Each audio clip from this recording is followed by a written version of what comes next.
Hey everyone, welcome back. Thanks for joining us.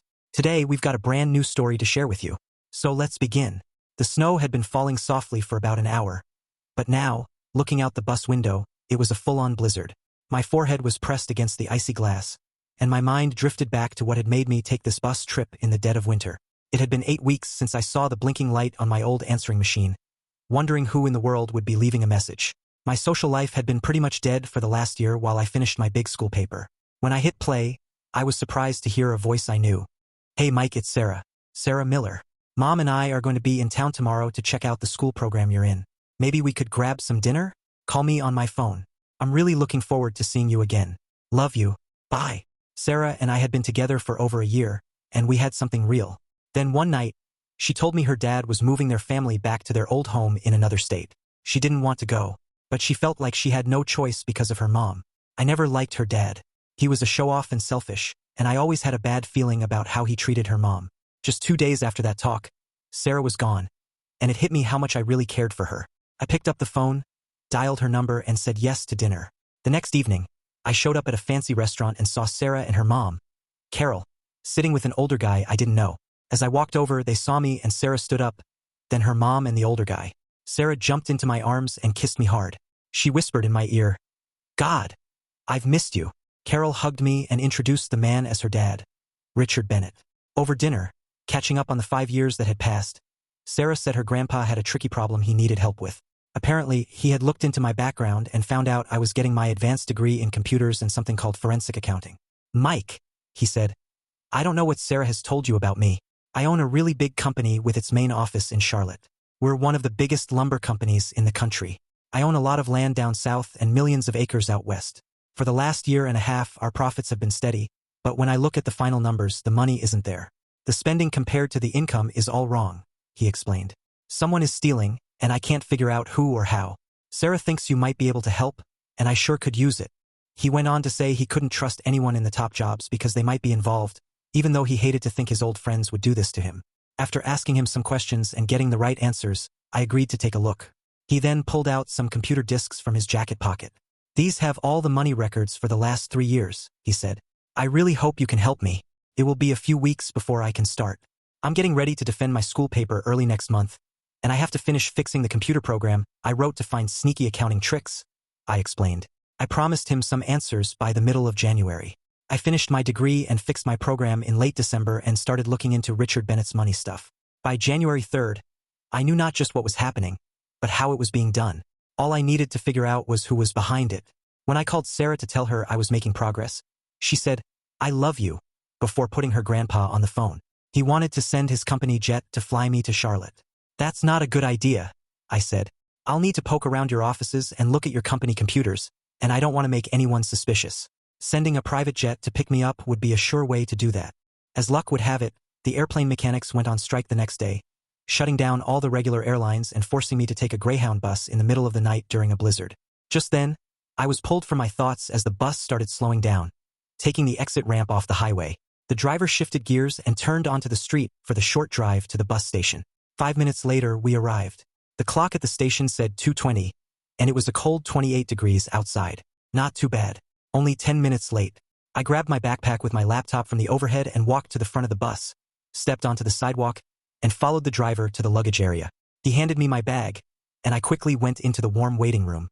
Looking around, I saw Richard Bennett walking quickly toward me. He was alone. The look on his face told me something was wrong. Very wrong. He took my bag and turned toward the parking lot, putting it in the back of his fancy SUV. "There's been an accident," he said. "Sarah is in the hospital. Carol is with her. It's about a 40-minute drive." He told me what little he knew. The police said that some people saw a white van force her car off the road and down a hill, and it rolled over several times. The van didn't even slow down and sped away. They found the van a few hours later, abandoned in a parking garage at a shopping mall. It had been wiped clean. The police were looking for any tiny clues. Because of the storm, cell phone service was bad, so he hadn't heard any updates on Sarah since he left the hospital 3 hours ago. At that time, she was still unconscious and they were doing tests to see how bad her injuries were. He knew she had a broken wrist and some cuts on her face, and maybe internal injuries. By the time we got to the hospital, the snow had stopped, but the wind was still biting cold. He parked the SUV in a spot marked for the hospital boss. "He won't mind," he said. I helped pay for this place to be built a couple of years ago. He's a good friend. We took the elevator to the 6th floor, the intensive care unit, and walked quickly down the bright hallway. As we got close to the room, he asked a doctor standing outside for an update on his granddaughter. "Dr. Mark," he asked, "what's going on? How is she?" "Richard," the doctor replied. "Besides the broken wrist, she has a couple of cracked ribs. We're waiting for the brain scan results to see if there's any bleeding or swelling. She took a hard hit to the head, but there's no sign of a broken skull. The brain activity looks okay, and we should know more in the next 8 to 12 hours. We took her off the breathing machine, and right now she's resting comfortably." Before we went into the room, Richard turned to me and introduced the doctor. "Mike, this is Dr. Mark Olson. He's the head of the brain department here. Dr. Olson, this is Mike Johnson. He's a very close friend of the family." Opening the door, we saw Carol standing next to Sarah's bed. Sarah was lying there with an 4 in her arm. Her left wrist was in a cast. Her head was bandaged, and her face was bruised with small stitches. Carol threw her arms around her dad and started crying on his shoulder. "Daddy, Daddy, what has he done to my little girl?" she sobbed. "How could he do this to his own daughter?" I stood there, shocked. What was she talking about? Calm down, Carol," Richard whispered, gently leading her out of the room. As he was about to leave, he turned to me and mouthed the word, "Later." I pulled a chair close to Sarah's bed and held her right hand, talking to her. "I'm here, it's Mike. I'm staying right here with you. I'm not leaving you." I talked to her for a while and then must have fallen asleep because the weak morning sun shining into the room woke me up. As I tried to let go of her hand, she stirred and gripped it tighter, refusing to let go. Her eyes fluttered open, and she looked at me, asking what had happened. Just then, Carol and her dad came back into the room.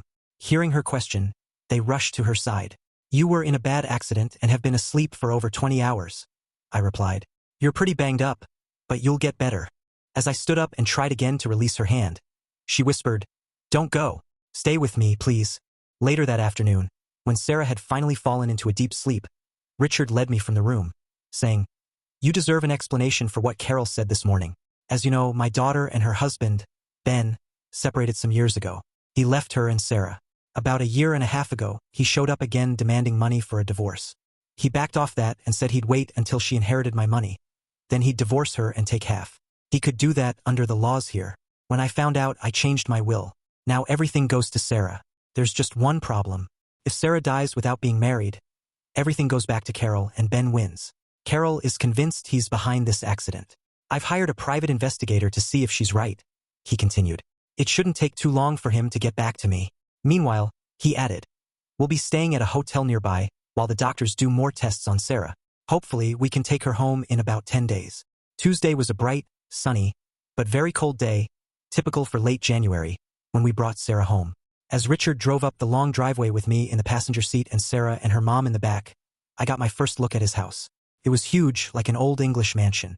We stopped in front, and some of the household staff quickly helped Sarah up the front steps to the massive double doors. Richard and I followed them into a large entrance hall. A grand marble staircase curved up to the 2nd floor. To the left and behind the stairs was an elevator with wooden doors that matched the walls. To the right of the entrance, double doors opened into the library, which was also Richard's study. As Sarah, Carol, and one of the housekeepers went into the elevator, Richard led me into the library. "The girls are going up to rest before dinner. Let's sit by the fireplace and warm up. Can I get you a drink?" he asked. He poured 2 brandies and sat in the leather chair across from me. "I need to tell you what the private investigator found out about the accident and Ben's involvement." Over the next hour and a half, he told me everything. Unfortunately, there wasn't any solid proof that would hold up in court that Ben was behind Sarah's accident. But there was enough circumstantial evidence that we both agreed he was responsible. He had paid 2 people who weren't legal residents to steal a white van and crash it into Sarah's car. Afterward, they disappeared, and the investigator couldn't find them. "I don't think this is the end of it," Richard said. "Sooner or later, he's going to try again, and we have to stop him. Got any ideas?" "Well, I do have a thought," I replied. "As you know, Sarah and I have spent a lot of time together over the past 10 days. We've shared a lot, and my feelings for her have grown into something much deeper. I'm not sure how she feels about me, but what if we announced we were engaged to be married? Even if it wasn't true, it would definitely get back to Ben, and it would do 2 things. First, he'd know that if we got married, I would inherit her money if something happened to her. Second, it would take the target off her and put it on me. He'd have to try to get rid of me before trying to get to her again. That would buy us time to figure out how to stop him from hurting Sarah." Richard just sat in his chair for a few minutes, thinking before saying anything. Well, that's certainly one idea. I'm sure I could arrange protection for you, but before I agree, we have to talk to Carol and Sarah. They both need to know the risk to you. Should we go through with your plan? I need to think this over for a day before we go any further. I'll give you an answer tomorrow morning, and then we'll talk to the girls. Now, on to our next problem, Richard continued. Your cover is pretty much blown. Everyone in the office knows how close a friend you are to me and my family, so we need to forget the idea of you secretly finding the thief. Let's sleep on it, and we'll come up with something in the morning. The next morning, Richard pulled me aside and said, I thought a lot about your idea last night, and I think it just might work. Let's talk about your plan with Carol and Sarah after breakfast and see what they think. Later that morning, after breakfast, Richard told the two women he had something to discuss. He led the three of us into the library and explained my plan. As soon as he mentioned the fake engagement and marriage announcement, Sarah jumped up and ran from the room, crying. The rest of us sat there, stunned. Finally, Carol stood up and said, I'll go talk to her and find out what upset her so much. 5 minutes later, she returned with her arm around Sarah and said, Sarah wants to talk to you alone, Mike. Dad, can we leave them alone for a few minutes? I stood as Carol and Richard left the room, closing the library doors behind them. I took both of Sarah's hands and led her to the leather couch, where we both sat. She kept crying softly, but after a few minutes, she started talking quietly to me. Mike, she began, I don't want a fake engagement. I don't want a phony marriage announcement. Ever since I was a little girl, I dreamed about how the man I loved would ask me to marry him, like in a fairy tale where Prince Charming would sweep me off my feet. I know it sounds silly, and when Grandpa started talking about fake engagements and phony weddings, I just lost it. I love you. I want the real thing. With that, she threw her arms around me and started sobbing again into my chest. I held her tightly and whispered in her ear, I'm a real idiot. I pulled away from her, slid off the couch onto my knees, and continued. Sarah, I love you with all my heart and soul. I want nothing more than to spend the rest of my life with you. I might not be Prince Charming, but I promise to love and cherish you forever. Will you please marry me? As I stood up, I took her hands and pulled her up from the couch. I wrapped my arms around her, and she looked into my eyes and softly replied, You are my Prince Charming, and this is my fairy tale. Yes, yes, yes. She pulled me closer and kissed me deeply. With my arm around her, we walked to the library doors and opened them to find Richard and Carol waiting just outside. Mom, Grandpa, we have something to tell you, Sarah announced. Later that day, after the four of us had made some initial plans for an engagement party and picked a date for the wedding, Richard and I returned to the library to talk about his other problem. I'm sure the girls will be busy making more detailed plans all day, he said. I need to go back to the office on Monday, he continued. So that gives us 4 days to come up with a plan to catch the thief. Before I could say anything, my cell phone rang. Looking at the caller ID, I saw it was my lawyer and good friend, Sam Baker. Hey Sam, I said. What's up? I sat stunned, listening to his reply. How much did you say? Please repeat that number. I'm not sure I heard you right. Sam went on to say he would email me a finished contract as soon as he looked it over for me to sign. Ending the call, I looked at Richard, who had a puzzled look on his face. Wow, I exclaimed. They want to buy my forensic accounting software. Who? He asked. The biggest company that sells computer programs in the world. Microsoft, I replied. And they offered me $5 million upfront plus $2 for every copy sold. Sam said he was going to negotiate hard with them. I never knew he was such a tough negotiator. Okay, I continued. Where were we? Oh yeah, a plan. Last night, I secretly got into your company's main computer system. I'll install some new security programs so no one else can do it in the future. From what I found out, I've narrowed the thief down to one of two guys in the purchasing department, Hank Williams or Kevin Miller. Now I already know the what and the how, and by next week, the who. With your permission, I'd like to buy 10 new laptops and special carrying cases for them. I explained my plan to not only find the thief but also possibly get his stolen money back. He agreed, and I started changing one of my old programs to do what I needed. The next afternoon, Sarah and I, along with 2 huge security guards I'd ever seen, went to the local mall to shop for an engagement ring. At the second jewelry store, Sarah found exactly what she wanted. She was surprised when I told the salesperson we wanted to see diamonds in the 1 to 2 carat range. When I picked out a perfect 2-carat blue-white stone, she protested that it was too expensive and she'd be happy with something much smaller. Sweetheart, I told her, Prince Charming has no problem buying this for you. After all, it's his job to make sure your fairy tale comes true. The look on her face was priceless. After arranging to have the ring sized, the salesperson promised to have it ready in about an hour or deliver it the next day. I told him we'd be back later in the day after doing some other shopping in the mall. It was a little after 5 when we got back to Richard's house, and Sarah ran inside to show her mom and grandpa her ring. I followed, a big grin on my face. It really felt good to see her so happy. When things calmed down a bit, Richard told me the email from Sam had arrived and was on his desk in the library. He walked me into the library and told me to sit down while I read the cover letter and the contract. Everything was clear, just like Sam had described it yesterday morning. I signed it and emailed it back to Sam's office with my cover letter. Sam said that as soon as he got the signed contract, the initial payment would be put into my account. Just like that, I was rich. Over dinner that night, I told Sarah and her mom what had happened, and for the second time that day, the look on Sarah's face was amazing. Richard brought out a bottle of champagne, and we celebrated our engagement and my good luck. The rest of the evening was spent talking about wedding plans and where we might go for our honeymoon. On Friday, the weather turned nasty as a storm came down from the north, bringing cloudy skies and snow. By Saturday, the snow had stopped, but it was freezing cold, never getting above the low teens. Sarah and I spent a lot of time together in front of the fireplace. I managed to finish changing my old program and burned some disks to use next week. Sunday evening, I logged into Richard's company's main computer. I was looking at the purchasing department's records when I saw it. "Gotcha, you worm," I muttered to myself. I shut down my laptop and went downstairs to find Richard sitting at his desk in the library. "I know who the thief is," I said. "It's Kevin Miller, the head of the department. He got greedy and stole another $250,000. And I know how to get all the money back." "Kevin, huh?" Richard replied. "I never would have guessed it was him. He's been working for me for over 15 years. I told him what I had found. He used his company laptop to send an email to his partner. And guess who that is? None other than your good-for-nothing son-in-law, Ben Harris." "You're kidding," he responded. "Nope," I exclaimed. "Here's what I'm going to do with those new laptops and cases you let me order." I went on to explain my plan to get the stolen money back and also turn Ben and Kevin against each other. With any luck, we'd not only be able to put them both in jail for the theft, but also find proof of Ben's involvement in Sarah's accident. The laptops and cases were being shipped by FedEx directly to Richard's office on Monday morning, and on Tuesday, things would get interesting, at least for Richard and me, but not so much for Kevin and Ben. We left early Monday morning for Richard's office.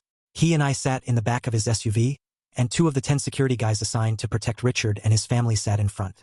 When we arrived, sometime after 9:30, the agent in the front passenger seat got out, opened the back door, and walked us inside. The driver parked the car and joined us while we waited for the elevator to Richard's office on the top floor. Richard put his and my briefcase on his desk and then showed me around, introducing me to his staff and colleagues. He made sure to introduce me as his granddaughter's fiancé, especially when we met Kevin Miller. When we got back to his office, the FedEx delivery had arrived, and the laptops had been placed in the conference room next to his office. I started unpacking them, noting down the serial numbers and putting them on the forms each department head would have to sign when we swapped their old laptop for a new one. After all, the laptops were company property and had to be accounted for. Before plugging them into their chargers, I opened each case and installed a GPS tracking chip. Now I'd be able to pinpoint the location of each laptop if needed. I double-checked the carrying cases, and they were just as I had ordered. Each had the company name and logo stitched into the outside leather cover with each department head's name and title below. They looked really good. By now, it was almost 2 in the afternoon, and Richard came into the conference room and asked, "Hey, let's grab some lunch in the company cafeteria." Once there, he made a big deal about my upcoming marriage to his granddaughter. Around 4 o'clock, we left the office for home, accompanied by the same 2 security agents. As we were leaving in the SUV, he turned to me with a wink and said, "That ought to stir the pot. I bet Kevin was on the phone to Ben before lunch was even over with the news." Oh yeah, I also had his secretary email each department head, telling them about the laptop exchange tomorrow at 10 in the conference room. Tuesday morning at 10, all the department heads were gathered in the conference room with their old laptops. "If you don't know," Richard announced, "Mike has his advanced degree in computers and will be helping you transfer your data from your old laptop to your new one.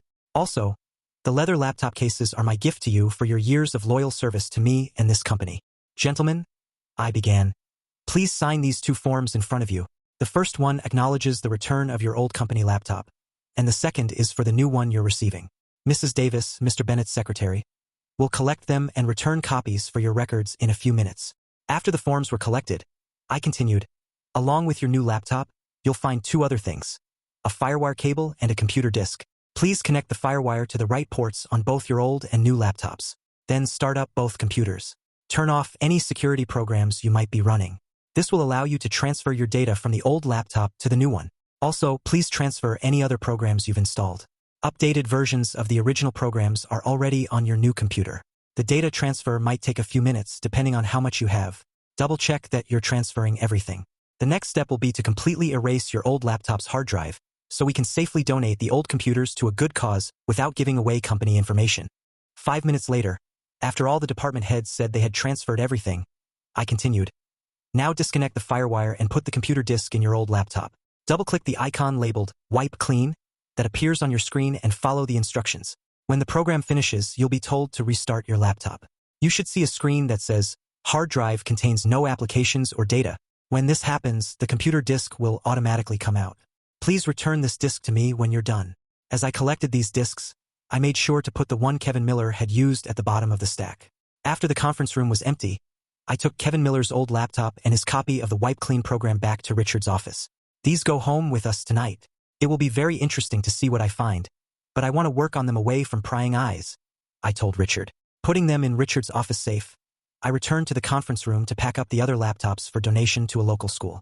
I reinstalled a basic operating system and some simple programs kids could use. Later that evening, after dinner, I told Carol, Sarah, and Richard the first was going to work on Kevin's computer in the library, and they were welcome to join me. I started up his laptop, put in the Wipe Clean disk, and typed the command Discover. The program worked just as I had programmed it to do a few nights ago. All of Kevin's files reappeared. I turned to Richard and said, This computer is your company's property. So legally, you're entitled to see anything that's stored on its hard drive. Now let's see what secrets it holds. Looking through the file directory, I opened one particular file. When it appeared on the screen, I exclaimed, Perfect! Just what I was hoping to find. I explained to the two women and Richard that when people sit in front of a computer screen, they have a false sense of privacy. They believe no one will ever see what they're doing. Kevin Miller was no different. The file I opened contained a list of offshore bank accounts, along with the passwords to access them.